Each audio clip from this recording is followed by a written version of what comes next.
See you in court. The government is staring down legal action over its controversial MIQ booking system.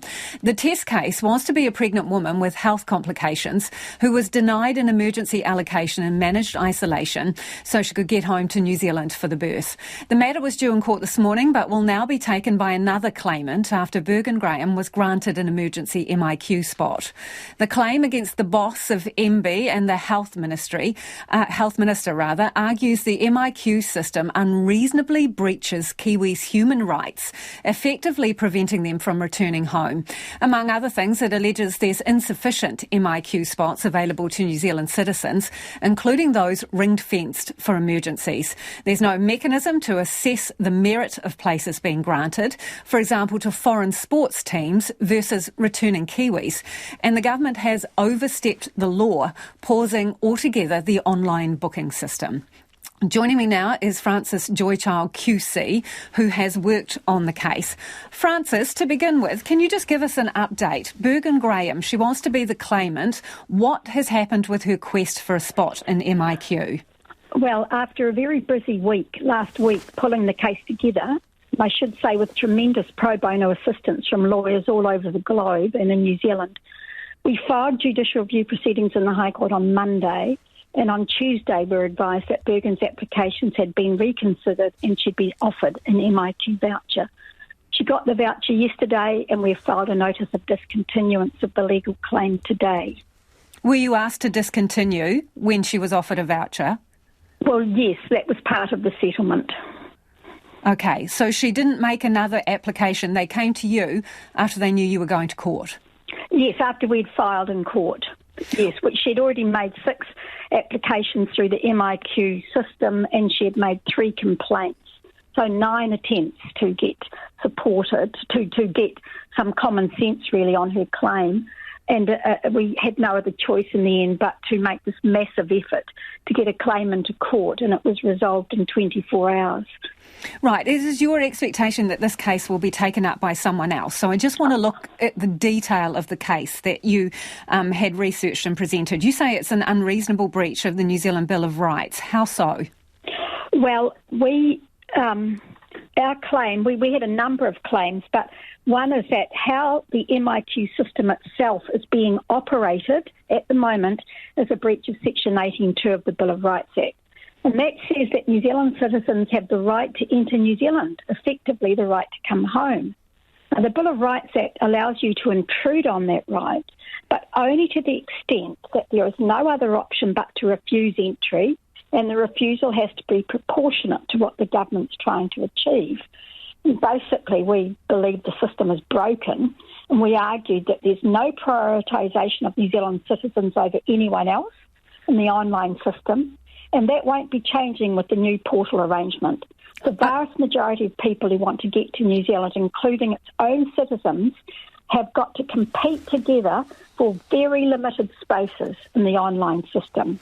So there is an offline system for New Zealand citizens in urgent need of returning, but in the government's own criteria, as I said, it says it's extremely high to reach that threshold.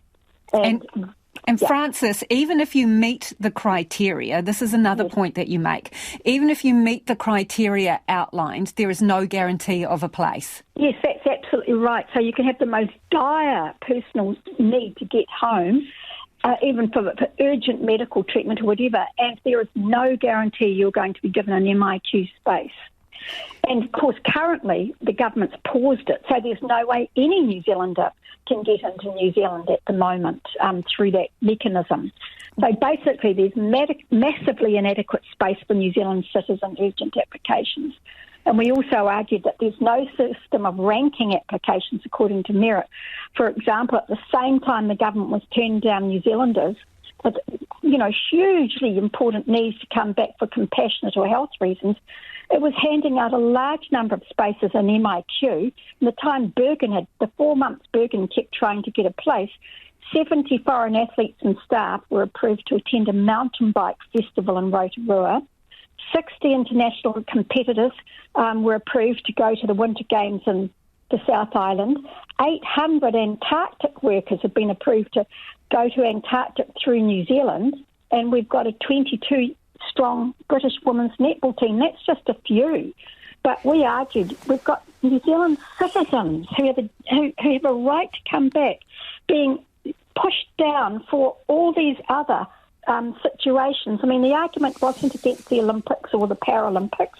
We do, in times of hardship, the country needs a bit of morale boosting. But these are, just little sports events that are being given priority over terribly perilous situations that our own citizens are in overseas. Frances, I know there have been some applicants who are, in essence, at the end of their visas offshore, right? So their visas are about to expire or have expired. Is the system creating overstayers? New Zealanders offshore who are overstayers? Well, the New Zealand consulate itself in Los Angeles told Birkin there were hundreds of New Zealanders who our government had allowed for their visas to expire, and so they are illegally staying in the United States. And that's happening all around the world. New Zealand citizens are overstayers in many, many places at the moment. And in Birkin's case, after 9 different reviews by MIQ, they thought it was okay to keep her in Los Angeles, where she was going to be given birth as an overstayer, in a country where she had no access to affordable health care and she had a high-risk pregnancy. And she had no regular or permanent accommodation to stay in. And I have heard today of others in very perilous situations in Asia without food or water. There are huge mental health issues among New Zealanders abroad. They've been turned down for benefits to help support themselves and the reason they say, you're not in New Zealand. Well, they would like to be in New Zealand where they don't have to claim a benefit. These are unusual times, Frances. There's a Delta outbreak at the moment, massive pressure on MIQ. The government would argue it is trying to keep the country safe. What are they supposed to do? Well, as the research which the Grounded group did for us for the case we were taking last week, there's actually only 3 countries in the world that have put this big barrier on their citizens returning, and that's China, Australia and New Zealand. Other countries have put short-term pauses here and there, but we can do what every other country does and find a way not to treat our own citizens in this manner.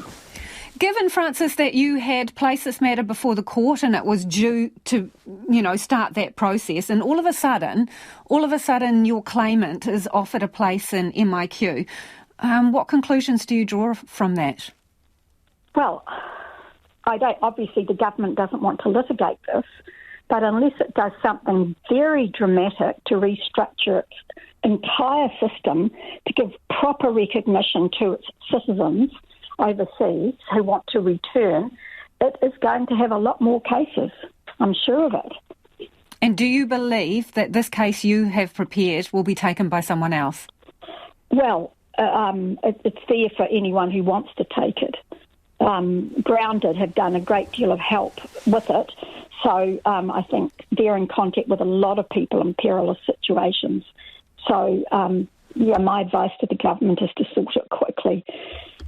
Appreciate your time this evening. That is Frances Joychild, QC, who worked on that legal case, which at the moment is in limbo after her client was offered a place in MIQ. She says as long as the legal action was withdrawn.